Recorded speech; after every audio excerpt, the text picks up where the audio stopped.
Good morning, Nishant. Nishant, in last class we study about the earthquake. earthquake कैसे आता है और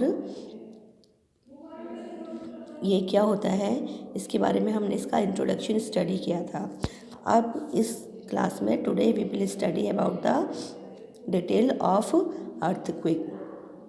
So this is what is an earthquake. An earthquake is a sudden shaking or trembling of the earth which lasts for a very short time. earthquake एक sudden shaking होता है, मतलब अचानक से अर्थ हमारी शेक करने लग जाती है। और ट्रम्बलिंग ऑन द अर्थ, और अर्थ में ट्रम्बलिंग होने लगती है, मतलब झटके आने लगता है। Which last for a very short time, जो बहुत कम समय के लिए होते हैं, बहुत शॉर्ट टाइम के लिए होते हैं। And it is caused by the disturbance deep inside the earth crust. और ये क्यों होते हैं, क्या है इनका रीज़न? क्योंकि हमारी अर्थ क्रस्ट में क्या होता है, डिस्टर्बेंस हो जाता है, और उस डिस्टर्बेंस के कारण ये अर्थक्वेक आता है। Earthquake occurs all the time, earthquake कभी भी आ सकता है all over the earth. They are not even noticed, और कई बार तो ये हमें पता भी नहीं चलता कि ये कब आने वाला होता है। Major earthquakes are very much less frequent, frequent मतलब ये जल्दी जल्दी नहीं आते हैं। कौन से earthquake? Major earthquake. They can cause immense damage to buildings, bridges, dams and people, और इनसे बिल्डिंग्स, ब्रिज और डैम्स क्या हो जाते हैं, डैमेज हो जाते हैं, और हमारी प्रॉपर्टी का भी बहुत लॉस होता है। Earthquake can occur floods, landslide and tsunamis, और अर्थक्वेक के कारण मतलब कि भूकंप के कारण फ्लड्स आ जाती हैं, लैंडस्लाइड्स हो जाते हैं, और सुनामीज भी आते हैं। A major tsunami occurred in Indian ocean on 26 December 2004। Major tsunami कब आया था? हमारे इंडिया में, इंडियन ओशियन में 26 December 2004। And all the coastal areas around the ocean suffered huge losses, और इस सुनामी के कारण जितने भी कोस्टल एरियाज़ थे, कोस्टल एरियाज़ क्या होते हैं? समुद्र के किनारे, वहाँ पर क्या हुआ था? सफ़र्ड ह्यूज लॉस, बहुत सारा नुकसान हुआ था। In ancient time people did not know the true cause of earthquake. Ancient time मतलब पहले, प्राचीन टाइम में या प्राचीन काल में पीपल डिड नॉट नो, लोगों को पता ही नहीं था what is the true reason of earthquake, कि अर्थक्वेक वास्तव में क्यों आता है। And their ideas were, therefore, तो उनके वो अलग अलग आइडियाज़ लगाया करते थे।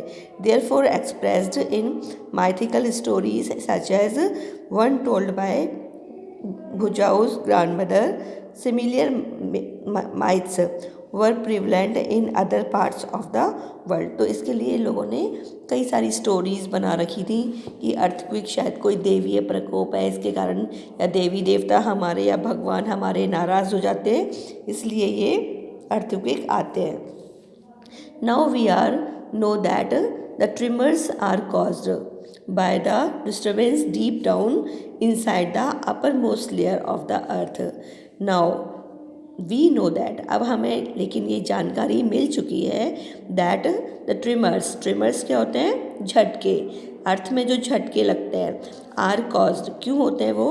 By the disturbance deep down inside the uppermost layer of the earth called the crust. हमारे अर्थ की जो सबसे अपरमोस्ट लेयर है, मतलब कि सबसे ऊपर वाली जो लेयर है, उसमें डिस्टर्बेंस पैदा हो जाता है, और इस कारण से ये ट्रिमर्स आते हैं। द आउट, ये देखिए इसमें ये डायग्राम दे रखा है, दिस इज़ द क्रस्ट, और ये इसका सेकंड लेयर है, इसकी mantle, and then the outer core and then the inner core. ये हमारी स्ट्रक्चर ऑफ अर्थ दे रखी है। तो जो अर्थ क्रस्ट है उसके डीप डाउन में जब डिस्टर्बेंस हो जाता है तो उससे ही ये अर्थक्वेक आते हैं। The outer most layer of the earth is not in one piece. जो आउटर मोस्ट लेयर है, आउटर मोस्ट लेयर कौन सी है? Earth crust of the earth is not one piece, ये एक पीस में नहीं बनी हुई है, बट इट इज़ फ्रेगमेंटेड, बल्कि ये कई सारे फ्रेगमेंट्स में डिवाइडेड हो रही है। And each fragment is called plate, और हर फ्रेगमेंट को क्या बोलते हैं? इसका प्लेट बोलते हैं। That is called, that is shown in the figure this, figure 5.10। ये देखिए, ये सारे क्या बने हुए हैं? ये लाइंस जो हैं ये सारे क्या हैं? फ्रेगमेंट्स हैं। तो each fragment is called plate, और हर फ्रेगमेंट को, ये जो है इनको क्या बोलते हैं? हम प्लेट्स बोलते हैं। And these plates are in continual motion, ये प्लेट्स मोशन में रहती हैं। And when they brush past one another,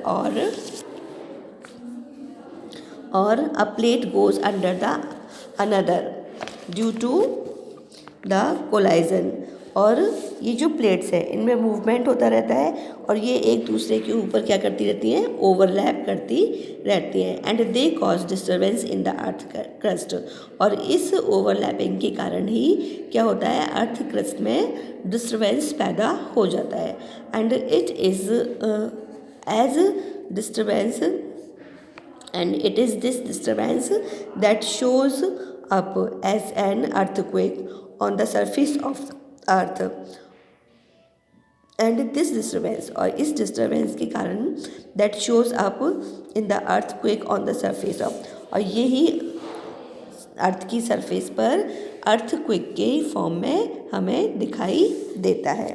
although we know for sure that what cause an earthquake, तो अब हमें इसके बारे में पता चल चुका है कि अर्थक्वेक के क्या रीजंस हैं, क्या कॉजेज़ हैं। It is not yet possible to predict when and where the next earthquake might occur, लेकिन ये हम आज भी नहीं जान पाते हैं कि अर्थक्वेक कब और कहाँ पर, नेक्स्ट अर्थक्वेक कब और कहाँ पर आने वाला है। Trimmers on the earth can also be caused when a volcano erupt, और अर्थ में जो ट्रिमर्स हैं वो जब वॉल्केनो इरप्ट होते हैं तभी भी आते हैं। और मेटीरियर्स हिट्स ऑन द अर्थ, या कभी मेटियोर्स जो होते हैं ये स्पेस में होते हैं, और जब ये हमारी अर्थ से हिट करते हैं, मतलब कि टकराते हैं, तो भी अर्थक्वेक आ जाते हैं। और एन अंडरग्राउंड न्यूक्लियर एक्सप्लोजन, और या कभी न्यूक्लियर एक्सप्लोजन होता है उसके कारण भी अर्थक्वेक्स आते हैं। तो ये सारे क्या हैं? रीजन्स हैं, that's why the earthquakes occur on the earth. However most earthquakes are caused by the movement of earth plates, लेकिन फिर भी ज़्यादातर जो अर्थक्वेक्स हैं वो अर्थ की जो प्लेट्स हैं, जो कि मैंने अभी बताया था कि हमारी अर्थ क्या है? एक फुल प्लेट नहीं है, but it is divided into many fragments, and when these fragments overlap on each other than these earthquake, then these due to these movements the earthquake occur. Since earthquakes are caused by the movement of plates, the boundaries of the plates are the weak zone where earthquake are more likely to occur. तो ज़्यादातर जो earthquake होते हैं वो अर्थ के week zone में होते हैं। The weak zone are also known as the seismic or fault zones, और वीक जोन्स को हम सिस्मिक और फॉल्ट जोन के नाम से भी जानते हैं। In India the area most tremored are Kashmir, western and central Himalaya, यहाँ पर सबसे ज़्यादा अर्थक्वेक देखने को मिलते हैं। Whole the north east Rann of Kutch, Rajasthan and Indo Gangetic plain, और इन सब एरियाज़ में हमें अर्थक्वेक ज़्यादातर देखने को मिलता है। Some areas of South India also fall in the danger zone, और साउथ इंडिया के बहुत से एरियाज़ जो हैं वो भी इस डेंजर जोन में आते हैं। So that is enough for today. Now we will study the next topic, protection against earthquakes. Earthquake से हम अपने आप को कैसे प्रोटेक्ट करेंगे, इसको हम हमारी नेक्स्ट वीडियो में स्टडी करेंगे। Okay, good bye.